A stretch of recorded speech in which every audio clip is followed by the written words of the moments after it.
Before I continue with the recap, I just want to let you Chads know that the translation for this chapter was complete ass. Some of the dialogue didn't make any sense at all, but your boy is nothing if not loyal, so I had to do the recap anyway. I'll mostly be ignoring the dialogue from the translation, and instead use what I believe is actually happening. If I went by the translated dialogue, you Chads would absolutely trash your viewing devices, and I don't have enough supreme milfy mommies to compensate you all. Anyway, let's get into it. The demon, having received a lethal blow, screamed in agony. The sneak attack had slashed off a chunk of its head, exposing its skull and the squirming brain inside. Furious, it launched a counterattack on our boy, demanding to know where he had crawled out from. Aaron, quick to react, blocked with his sword. But the blow was powerful enough to send him crashing into a nearby wall, his anguished groans sounding soon after. The demon, getting a brief moment to recover, roared in rage, sparks of crimson aura bursting from its head as it channeled its powers to heal. Holding its squirming, regenerating head, it cursed Aaron. Because of that bastard, it had received a deadly blow and had to waste precious sacrificial blood to regenerate. Gazing at his slowly dissipating demonic arm, the demon knew it had to act quickly. It had to complete the sacrifice of Lady Vivian, the Pantsu Mami. However, his plans were interrupted by a sudden voice from behind. The voice, which it had come to loathe by now, called out Horn's name. As expected, Aaron wasn't done yet. He slowly picked himself up, yelling, "Revenge for Horn!" He readied his attack and charged at the demon, looking majestic in his aerial assault. Their clash, akin to a battle of titans, caused shockwaves, the thunderous sounds reverberating through the room. The demon, being physically superior, yeeted our boy across the room again, sending him crashing back into the wall, but Aaron didn't leave empty-handed. Getting his lick back, he managed to slash the demon's chest, drawing blood. Unperturbed by the crash, Aaron shakily rose again, using his sword as a makeshift cane. He taunted the demon to keep healing, because every time it did, he'd be there to cut it down again. Completely enraged, the demon cursed at Aaron. It was at its wit's end, having to deal with the stubborn and relentless MC. Sensing a tragic turn of events, the demon quickly examined its body and noticed that its demonic arm had begun sucking its own blood. If that continued, it would soon be wholly consumed. Our boy, like a beast from the demon's worst nightmare, cruelly smirked. He mocked the demon, teasing that he had hoped it could take a hit or two, but it turned out to be complete trash. The demon, losing its composure, grit its teeth in frustration. It was truly at its wit's end dealing with Aaron. Aaron, not caring about the demon's feelings, charged again. With his trusted sword in hand, he delivered another vertical slash, the demon barely managing to block it. Fed up with the nonsense, the demon yelled at Aaron, asking who Horn was and why he would go so far. Despite its calm demeanor, it was secretly shocked by Aaron's superhuman strength. The bastard wasn't even a knight. Where did all that strength come from? What the demon didn't know was that our boy had been clapping some rejuvenating Amazonian cheeks. Of course, he'd be hella strong. Sensing an imminent threat, Aaron quickly turned to block a sneak attack. The mysterious assailant, who turned out to be Teabag, mocked Aaron, saying he had great reflexes despite his huge size. Aaron, unfazed, casually replied that he'd been wondering when Teabag would finally crawl out. Teabag, maintaining his mocking tone, replied that Aaron was sharp too, apart from being all brawn, of course. Delivering a heavy attack, he pushed Aaron back and quickly followed up with a combo of repeated attacks. He teased that while Aaron presented an all-brawn, no-brain image to everyone, it was a facade. He was actually as cunning as a fox. Aaron, struggling to keep up with the barrage of attacks, replied that Teabag's involvement was obvious. It was too much of a coincidence for him to arrive at the village right when the sacrifice was underway. The leader of the convoy was definitely involved. Although our boy's deduction was spot on, you don't need much brainpower to figure out that a dude named Teabag would turn out to be a conniving, backstabbing bastard. Teabag, enraged, cursed at Aaron. If he hadn't meddled, everything would have been over already. The demon, capitalizing on Aaron's distraction, distanced itself from the fight. It planned to use the brief moment of respite to heal completely. However, when it invoked the demon's power, it was met with rejection, greatly shocking it. The true demon, deeming its body useless, began absorbing its flesh and soul. Despite the demon's screams of pain and promises to offer more sacrifices, the true demon ignored it all, determined to consume it entirely. It had lost interest in the mediocre sacrifice the redhead demon could offer, having already found a more suitable replacement. Back to the fight between Aaron and Teabag, a shift finally occurred. Aaron lost his sword. Furious at the cheap, broken weapon, Aaron wondered if it had been damaged while fighting the demon. Teabag, ever the slimy bastard, didn't miss the golden opportunity. Drawing his dagger, he eagerly moved to end the fight. Shouting for Aaron to die, he stabbed at him, but Aaron, unfazed by the broken sword, clocked him straight in the face with the pommel of the weapon, delivering a devastating blow. Teabag, left reeling, cursed as he dropped to the ground unconscious, lamenting how everything had gone to hell because of Aaron. Aaron, completely exhausted, gazed at the last opponent standing. With a somber expression, he mocked the redhead demon, teasing that eventually it too had been devoured. True to his words, a bizarre-looking demon now stood before him. Its grotesque form was enough to leave someone sleepless for nights. The demon, sporting a toothy grin, called out to Aaron. With its flesh squirming and vile aura radiating, it taunted him, demanding an answer. It desired to possess him and challenged Aaron, asking what he could do about it. It noted that Aaron didn't even have the strength to swing his sword, and, not being a knight, how could he possibly fight his inevitable demise? Aaron silently stared at the demon, unfazed by its words.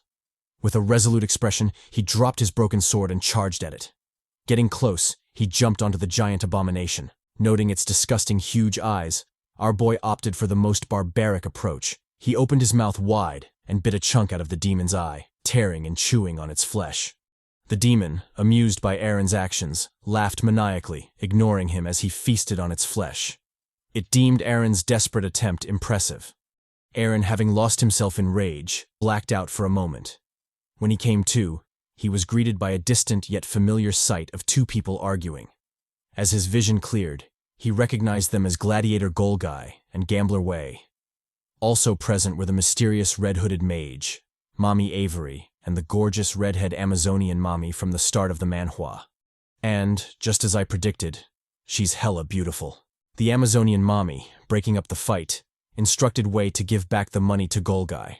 From the bright smile on her face, it was obvious this was a regular occurrence. A much younger Aaron was also present, gazing fondly at the strange group. They were his comrades from his mercenary days. Feeling a gentle tap on his shoulder, Aaron turned to see a blonde Chad calling out to him. The hunk, who hadn't missed chess day, was in a tragic state, his back riddled with swords and arrows. He reminded Aaron that he had to survive at all costs. The nostalgic scene suddenly changed, everything engulfed in furious flames. All of Aaron's comrades lay dead on the ground, their blood painting it red. He sat alone amidst the chaos, the only unlucky survivor. The eye demon, likely the cause of the hallucination, opened its grotesque eye, marveling at how delicious Aaron's despair tasted. Its nasty mental chains wrapped around our boy. Sometime later, Aaron startled awake, his lips still bloody from his earlier feast. Ben, who had been MIA throughout the desperate fight with the demon, was now present. He acknowledged our boy, asking if he was back to his senses. Aaron, staring at the useless knight, expressed surprise that he was still alive. Ben, returning the jab, said it was Aaron who should be dead, considering how weak his presence had become as he slept. However, Aaron ignored his words, focusing more on how perfectly fine his body seemed despite the grueling battle he'd just been through. Pulling Aaron from his thoughts, Ben informed him that he had found him unconscious when he woke up, but the red-headed demon, now looking completely drained, was lying next to him. With a cautious look, he asked Aaron if that was his doing. Aaron, ignoring the missing pieces of his memory for the moment, got up from the floor.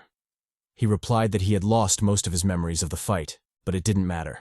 So long as the demon was dead, the method was irrelevant. Turning attention to the sleeping pantsu Mammy Vivian, Aaron asked Ben what her connection was to the demons for them to target her. Moreover, she looked like she didn't even know what had gone down, just sleeping comfortably. Ben, with his usual fake smile, replied that it wasn't his business. Aaron, not wanting to pry, quickly dropped the issue. Taking on a more serious tone, Ben expressed his gratitude to Aaron, saying they were deeply indebted to him. Showing his sincerity, he formally introduced himself and thanked our boy, the guard captain. Aaron, stretching his sore muscles, casually replied, "No worries." We skipped to a funeral procession for the unfortunate villagers. Our boy, also in attendance, was lost in his memories, reflecting on how the pagans had sacrificed an entire village to summon the demon. All of it just to kill Pantsu Vivian. Taking a moment to gaze at the burning pyres and horn, Aaron thought about how surreal it all seemed. Turning away, he left the funeral, finding the smell it gave off unusual. After the cremation, we learned that the convoy turned back and returned to Kasserdik.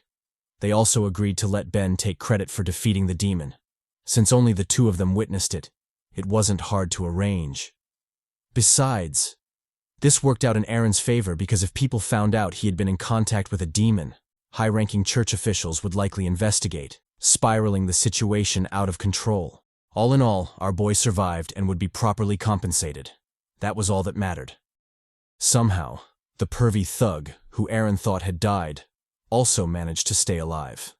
Apparently, the bastard had hidden under a heap of bodies, barely clinging to life. He was more persistent than Aaron had thought. Aaron assumed that would be the end of the mercenary substitute mission, but fate had other plans. We cut to him standing before a mirror, horrified by what he saw. Cursing, he wondered what the hell was happening to him. On his chest, a single demonic eye had emerged, its iris radiating a deadly aura. The eye, fully awakened from its slumber, casually greeted our boy, asking how he'd been. Terrified, Aaron screamed. Without hesitation, he drew his dagger and stabbed at the eye, ready to end it all. The eye, however, easily blocked the attack, mocking him to try harder. Enraged, Aaron yelled for it to shut up. With his dagger in hand, he repeatedly stabbed at the eye, determined to destroy it. His fervent attempt caused a lot of damage and noise, puzzling the bunny mommy downstairs. We skip ahead to find our boy gassed out on the bed, having given up on his futile efforts. Resigned to his fate, he asked the eye what it was, wondering if it was the demon from earlier. The eye replied, saying that's what the ignorant called it. Aaron, frustrated, guessed that the eye must have latched onto him when he feasted on the demon's flesh. He also blamed his memory loss on the eye. The demonic eye corrected him, saying it was taking over Aaron's body by its own will, not Aaron's. Enraged, Aaron told it to F off, threatening to skin the flesh around it if it didn't comply. The demonic eye told him to relax, explaining that the process of transferring hosts took time. Intrigued by the possibility of escape, Aaron eagerly asked how long it would take. The demon answered, 100 years, completely enraging our boy. Casually blocking another of Aaron's stabs, the eye told him it wasn't so bad having it around. To prove its greatness, it channeled and unleashed its power, radiating a crimson aura. Under its influence, sword aura burst from Aaron's blade, greatly shocking him. Startled by the majestic aura, he immediately recognized it as Knight's sword aura, a power solely possessed by knights. But what did a demon have to do with that? Before he could think too much, the aura swiftly dissipated. The eye, taking the chance to brag, asked if Aaron had seen its potential. Despite its big words, the creature looked completely spent, its eye rolling back from exhaustion. Aaron, perplexed by the turn of events, called it a complete weakling. One bust, and it was done. Total trash. Before he could dwell on it, a loud voice called out, startling him. Quickly covering himself like a shy maiden, Aaron decided to hide the demonic eye from Henna, the bunny mommy. He'd be screwed if she saw it. Henna called out again, telling him he had a visitor. The Kesserdik Catholic monastery was looking for him.